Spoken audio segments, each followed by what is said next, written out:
လာပါဒီနေ့မှာတော့ချင်းချင်းပြုံးပြုံးလေးနဲ့ထမင်းနိုင်စီမဲ့တရတိကြော်လေးကိုကြော်ပြပေးတော့မှာဖြစ်ပါတယ်အရင်ဆုံးတရတိကိုပေါက်ပြီးပါပါလေးလှီထားပေးပါမယ်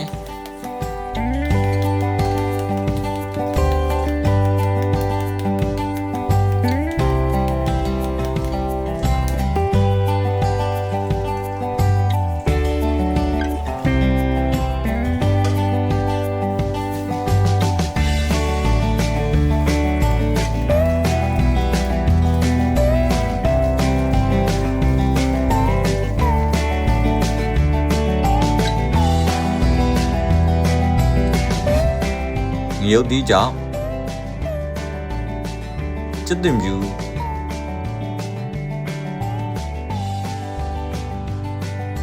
ကျက်တနီတို့ကိုရောပြီးထောင်ပေးပါမယ်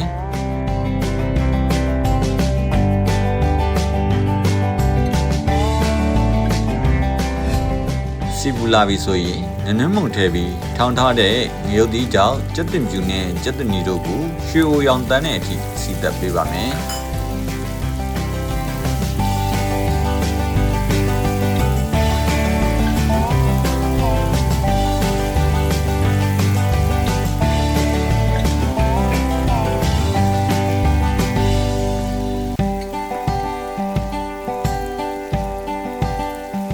ပြီးရင်ပဇွန်ကြောက်ထည့်ပြီးစီတက်ပေးပါမယ်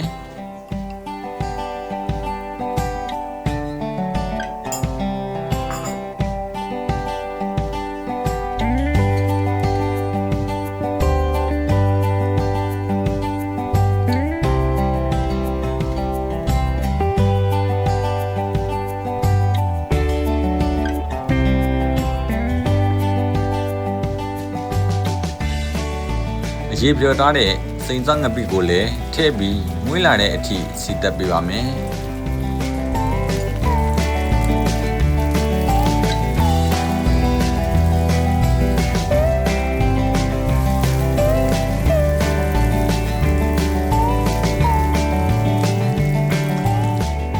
အားလုံးစီတက်ပြီးပြီဆိုရင်တော့ပေါက်ထားတဲ့တရသည်ထည့်ပေးပါမယ်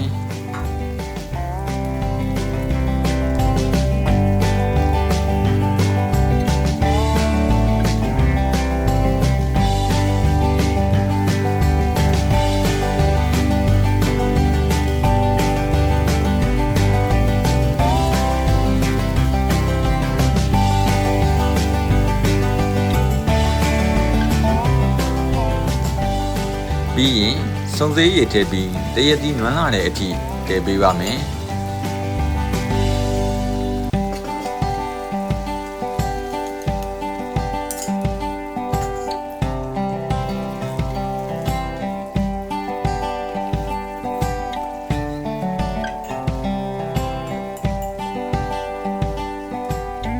ရတာအတွက်ရတာမုံနဲ့စားထည့်ပေးပါမယ်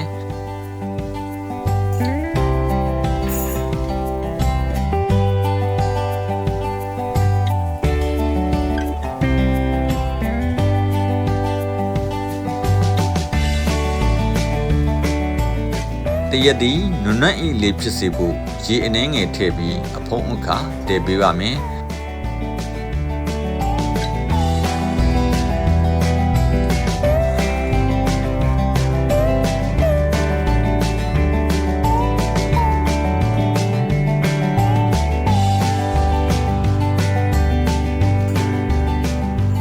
တရသည်နွမ်းပြီးအရသာဝင်လာပြီဆိုရင်တော့အပေါ့အငံအတွက်စားနဲ့အရသာမုံကိုလိုသလိုထပ်မံပြည့်စပ်ပေးပါမယ်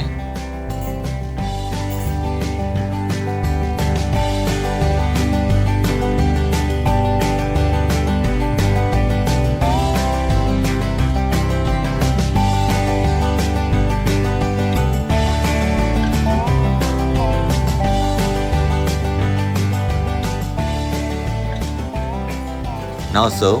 စီပြန်လာတဲ့အထိတည့်ပေးလိုက်ရင်တော့ချင်းပြုံးပြုံးလေးနဲ့ထမင်းမြိုင်စေမဲ့တရတိကြော်လေးကိုရရှိပါပြီ။